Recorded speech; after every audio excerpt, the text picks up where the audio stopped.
అందరికీ నమస్కారం. ఈనాటి మన లోతైన విశ్లేషణకు స్వాగతం. ఈరోజు మనం ఒక చాలా ఇంట్రెస్టింగ్ కథతో మొదలుపెట్టబోతున్నాం. థ్యాంక్యూ. అవును, ఆ కథ వెనుకున్న సైకాలజీని డీకోడ్ చేయడం కోసం నేను కూడా చాలా ఆసక్తిగా ఎదురుచూస్తున్నాను. కదా, అయితే చూడండి, కిక్కిరిసి ఉన్న కోర్టు హాల్ అది.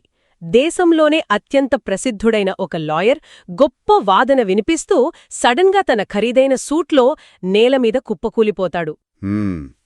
ఒక రకంగా అది అతని లైఫ్లో ఒక పెద్ద బ్రేకింగ్ పాయింట్. ఎగ్జాక్ట్లీ. అంబ్యులెన్స్ సైరన్లు, చుట్టూ అరుపులు, ఇదంతా ఎవరి గురించో కాదు, జూలియన్ మాంటిల్ గురించి. రాబిన్ శర్మ రాసిన the Monk who sold his Ferrari పుస్తకంలో మెయిన్ క్యారెక్టర్ ఇతనే. అవును, అతనికి సమాజంలో తిరుగులేని పేరు, బ్యాంక్ బ్యాలెన్స్, ప్రైవేట్ జెట్స్ అన్నీ ఉంటాయి. అంతేనా?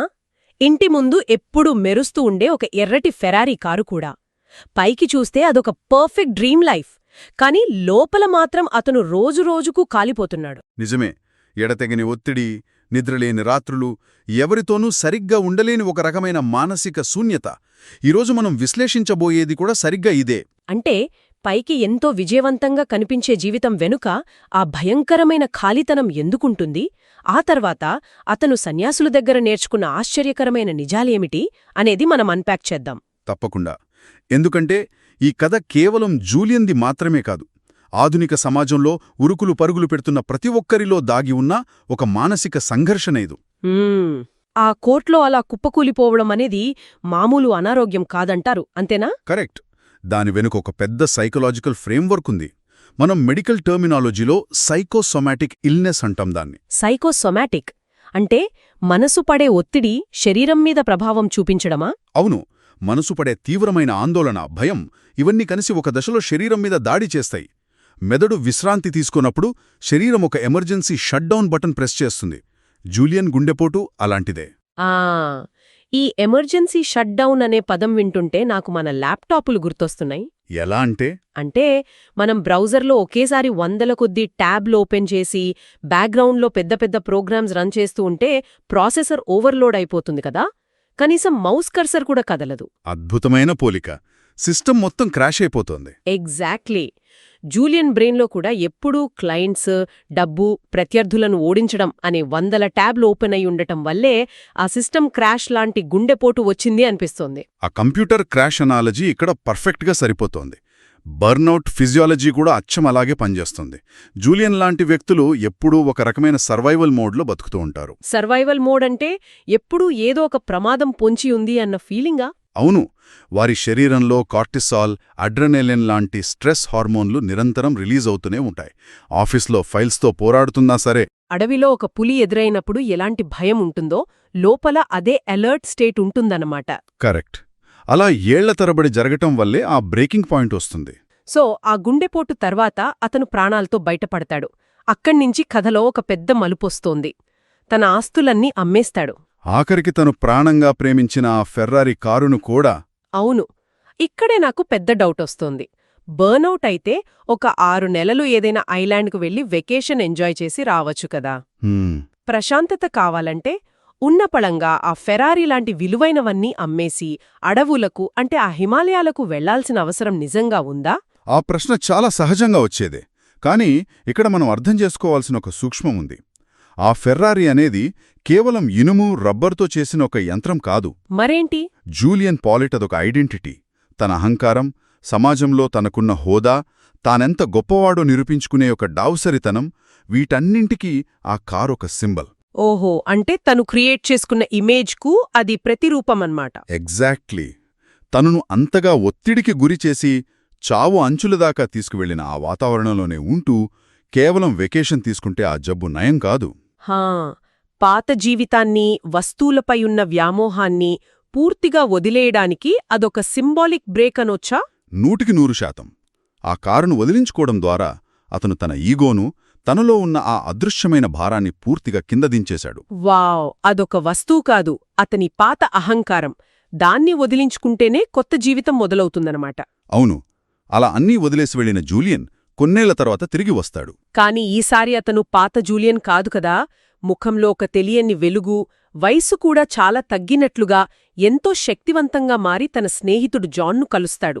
అక్కడే అసలైన పాఠాలు మొదలవుతాయి. అందులో జూలియన్ చెప్పిన మొదటి పాఠం మనసు ఒక అద్భుతమైన తోటలాంటిది అని. మనస్సును ఒక తోటతో పోల్చడం వెనుకున్న ఉద్దేశమేంటి? ఒక తోటను మనం గాలికి వదిలేస్తే ఏమవుతుంది? పనికిరాని కలుపు మొక్కలు, పిచ్చి చెట్లు వాటంతటవే పెరిగిపోతాయి. అవును కదా, వాటికి మనం ప్రత్యేకంగా నీరు పోయాల్సిన అవసరం కూడా లేదు. కరెక్ట్.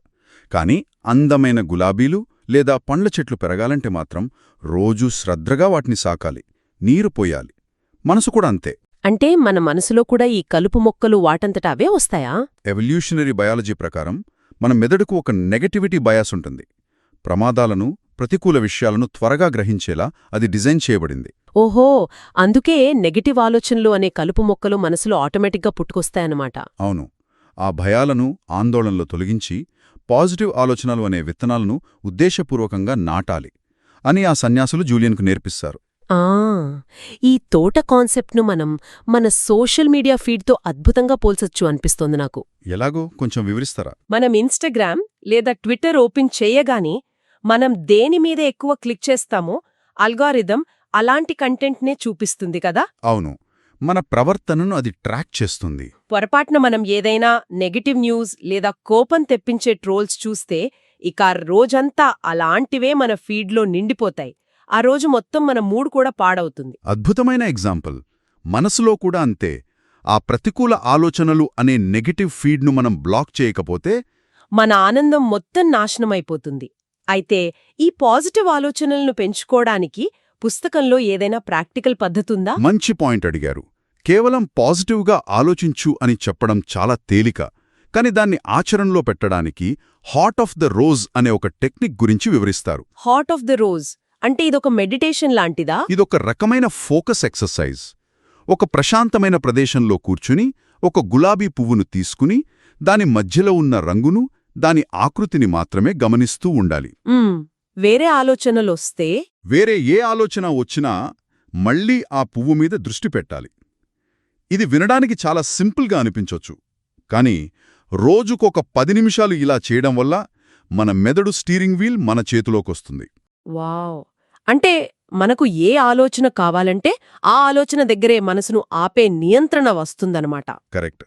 అయితే ఈ తోటను అందంగా పెంచాలంటే కేవలం కంట్రోల్ ఉంటే సరిపోదు. ఆ తోటకు ఒక బ్లూ ప్రింట్ కావాలి. అదే మన జీవిత లక్ష్యం, అంటే మన పర్పస్. అంటే ఏ దిశానిర్దేశం లేకుండా బతికితే ఆనందం రాదంటారా? కానీ జూలియన్ తన పాత జీవితంలో రోజుకు 18 గంటలు కష్టపడేవాడు. అప్పుడు కూడా అతనికొక లక్ష్యం ఉండేది కదా. మరిన్ని కేసులు గెలవాలి, మరింత డబ్బు సంపాదించాలి. ఆ లక్ష్యానికి ఇప్పుడు సన్యాసులు చెప్పిన ఈ పర్పస్కు తేడా ఏంటి? చాలా పెద్ద తేడా ఉంది. పాత జూలియన్ లక్ష్యాలు కేవలం మనుగడకు, అంటే సర్వైవల్కు సంబంధించినవి. తన అహంకారాన్ని సంతృప్తిపరచడానికి సంబంధించినవి. అంటే కేవలం ఈగో డ్రివెన్ గోల్స్ అంటారు. అవును. కాని సన్యాసులు చెప్పే పర్పస్ వేరు. దీన్నే సంస్కృతంలో ధర్మం అంటారు. మన జీవితానికి ఒక లోతైన అర్థం ఉండాలి. ఆ పర్పస్ వైపు మనం పెట్టే ఏకాగ్రత, ప్యాషన్, ఆ తోటకు మనం రోజూ పోసే నీరు లాంటివి అనొచ్చా? ఎగ్జాక్ట్లీ. మనసుకి ఎప్పుడూ ఒక దిశ కావాలి. సరైన లక్ష్యాన్నిచ్చినప్పుడు మెదడులోని రెటిక్యులార్ యాక్టివేటింగ్ సిస్టమ్ ఆ లక్ష్యానికి సంబంధించిన అవకాశాలనే వెతుకుతుంది. ఓహో, అప్పుడే ఆ మనసు అనే తోట నిజంగా వికసిస్తుంది. బాగానే ఉంది. కానీ జూలియన్ చెప్పే మరో విషయం నన్ను కొంచెం ఆలోచనలో పడేసింది. ఏంటది? అదేమిటంటే కఠినమైన క్రమశిక్షణ. ప్రతిరోజూ ఉదయాన్నే 5ంటికి నిద్రలేవడం, చన్నీటి స్నానం చెయ్యడం, వ్యాయామం చెయ్యడం ఇవన్నీ తప్పనిసరి అంటాడు. చాలామందికి ఇది వినగానే కొంచెం భయమేస్తుంది. అవునండి. ప్రాక్టికల్గా ఆలోచిస్తే మనం ఇప్పటికే ఆఫీస్ పనులతో, ట్రాఫిక్తో ఎంతో బిజీ లైఫ్ లీడ్ చేస్తున్నాం. బాగా అలసిపోయి ఉన్న మనకు ఈ 5ంటికి లేవడం అనే రొటీన్ మరింత ఒత్తిడిని పెంచుతుంది కదా. పైకి అలానే అనిపిస్తుంది. మన స్వేచ్ఛను పోగొట్టి మనల్ని ఒక రోబోలా మార్చేస్తుందేమో అని నా డౌట్. అస్సలే స్ట్రెస్తో ఉన్నవాళ్లకు ఈ క్రమశిక్షణ శాంతిని ఎలా ఇస్తుంది? పైకి చూస్తే క్రమశిక్షణ అనేది మన స్వేచ్ఛను లాగేసుకునే ఒక జైలులాగా అనిపిస్తుంది. కాని సైకలాజికల్గా ఇది పూర్తిగా వ్యతిరేకంగా పనిచేస్తుంది. అంటే ఇక్కడ మనం డెసిషన్ ఫెటీగ్ అనే కాన్సెప్ట్ గురించి మాట్లాడుకోవాలి. అంటే నిర్ణయాలు తీసుకోవడంలో మెదడుకు వచ్చే అలసట. Decision fatigue. రోజూ ఉదయం లేవగానే నేనెప్పుడు లేవాలి, ఏ బట్టలు వేసుకోవాలి, వ్యాయామం చెయ్యాలా వద్దా, ముందు ఈమెయిల్ చూడాలా లేదా ఆ పని చెయ్యాలా? ఆ, ఇలా ప్రతి చిన్న విషయానికి మనం నిర్ణయాలు తీసుకుంటూ ఉంటే మన మెదడులోని ఎనర్జీ సగం అక్కడే అయిపోతుందంటారా? ఖచ్చితంగా. అందుకే స్టీవ్ జాబ్స్ లాంటి వాళ్ళు రోజూ ఒకే రకమైన బట్టలు వేసుకుంటారు, వాళ్ళ డెసిషన్స్ తగ్గించుకోవడానికి. ఓహో, అర్థమైంది. అంటే క్రమశిక్షణ అనేది ఈ రోజువారీ నిర్ణయాల గందరగోళాన్ని ఆటోమేట్ చేసి మన మెదడుకు రెస్ట్ ఇస్తుందన్నమాట. అక్షరాలా అంతే. ఉదయం 5ంటికి లేవడం, వ్యాయామం చేయడం లాంటివి ఒక క్రమంలో ఉన్నప్పుడు ఇక అక్కడ ఆలోచించడానికి ఏమీ ఉండదు. ఆ కన్ఫ్యూజన్ తగ్గినప్పుడు మెదడు దానంతట అదే రిలాక్స్ అవుతుంది. వావ్, ఇది చాలా కొత్త పర్స్పెక్టివ్. అవును, క్రమశిక్షణ మనకు స్వేచ్ఛను దూరం చెయ్యదు, నిర్ణయాల అలసట నుంచి తప్పించి నిజమైన స్వేచ్ఛనిస్తుంది. ఈ క్రమశిక్షణ ఉన్నప్పుడే మనకొక బ్యాలెన్స్ వస్తుంది. ఆ బ్యాలెన్స్ వల్ల భవిష్యత్తుపై ఉన్న అనవసరమైన భయాలు పోయి ఈ క్షణాన్ని అంటే ప్రెజెంట్ మూమెంట్ను ఆస్వాదించడం మొదలుపెళ్తాం. కరెక్ట్. ప్రెజెంట్ మూమెంట్ ఈ పదం ఈ మధ్య మనం చాలా వింటున్నాం కదా, కానీ దీన్ని ప్రాక్టికల్గా అర్థం చేసుకోవాలంటే ఎలా? జూలియన్ కూడా అదే చెప్తాడు కదా, గతం గురించి బాధపడటం, భవిష్యత్తు గురించి ఆందోళన చెందడం ఆపేస్తేనే శాంతి దొరుకుతుంది అని. కానీ మనుషులుగా మనం ఆలోచించకుండా ఉండలేం కదా, అదెలా సాధ్యం? దీని వెనుకున్న బయోలాజికల్ రియాలిటీని మనం గమనించాలి. మన శరీరం ఎప్పుడూ వర్తమానంలో అంటే ఈ క్షణంలోనే ఉంటుంది, కాని మన మనసు మాత్రం ఒక టైం మిషన్లో కూర్చుని గతంలోకో భవిష్యత్తులోకో ప్రయాణిస్తూ ఉంటుంది. ఎగ్జాక్ట్లీ.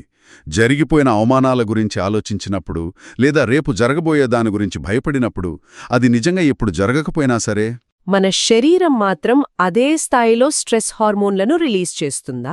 అవును. అంటే మనసు చేసే టైం ట్రావెల్ వల్ల శరీరం ఊరికే శిక్ష అనుభవిస్తోంది. ఇదైతే నిజంగా ఒక కళ్ళు తెరిపించే పాయింట్ అండి. మనస్సు ఊహించుకునేదానికి శరీరం ఎందుకు శిక్ష అనుభవించాలి కదా.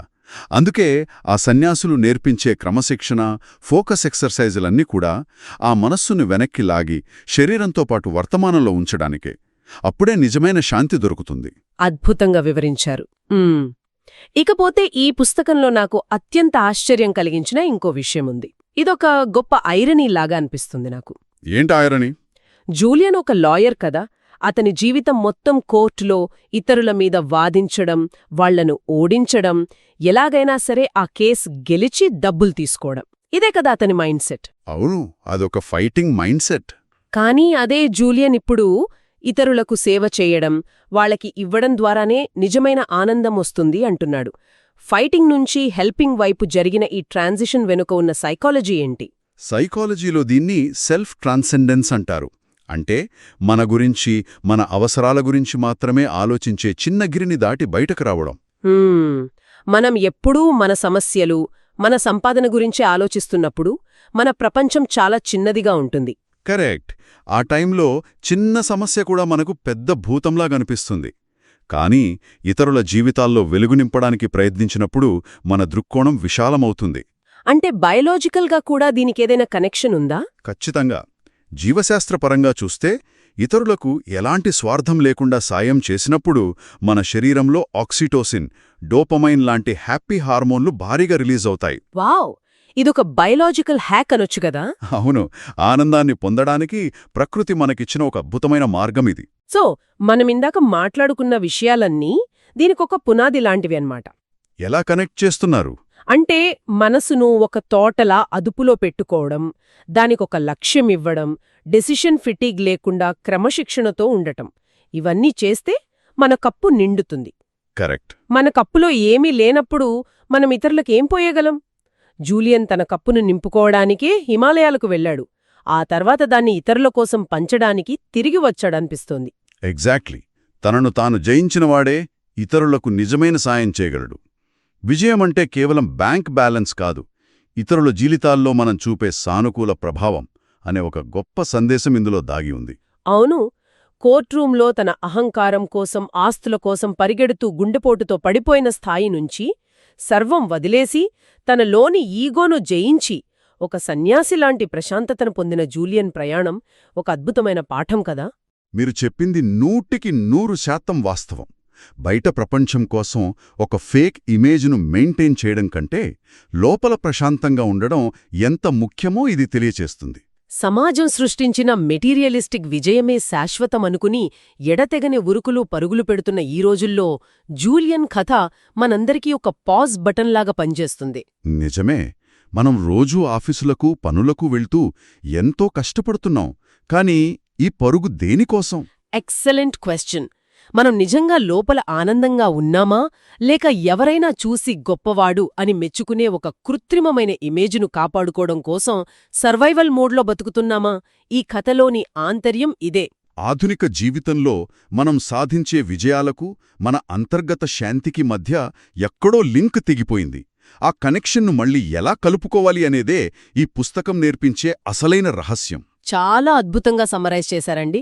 అయితే ఈ లోతైన విశ్లేషణను ముగించే ముందు వింటున్న వాళ్లందరికీ నేనొక బలమైన ప్రశ్న వదిలేయాలి అనుకుంటున్నాను. చెప్పండి. సమాజంలో ఒక గుర్తింపు కోసం మనం ఎంతో కష్టపడి సంపాదించుకున్న ఒక స్టేటస్ లేదా ఒక వస్తువు ఉంది కదా, ఆ వస్తువు మన జీవితంలో ఫెరారీ కార్ లాంటిది కావచ్చు, లేదా మన ఉద్యోగం కావచ్చు. దాన్నిప్పుడు ఉన్నపళంగా వదులుకోవాల్సి వస్తే మనం దాన్ని వదులుకోగలమా? ఒకసారి ఊహించుకుందాం. అలా వదిలేసినప్పుడు అయ్యో నా సర్వస్వం పోయింది అని మనకు భయం వేస్తుందా? లేదా ఇన్నాళ్లు మన వీపుమీద మోస్తున్న ఒక పెద్ద భారం కింద దించేసినట్లు ఒక అంతునేని ప్రశాంతత కలుగుతుందా? అవును. అసలైన స్వేచ్ఛ ఆ ఫెరారీని పట్టుకోవడంలో ఉందా, లేక దాన్ని వదిలేయడంలో ఉందా? ఈ ఆలోచనతో ఈనాటి లోతైన విశ్లేషణను ముగిద్దాం. మళ్ళీ మరొక అద్భుతమైన టాపిక్తో కలుద్దాం.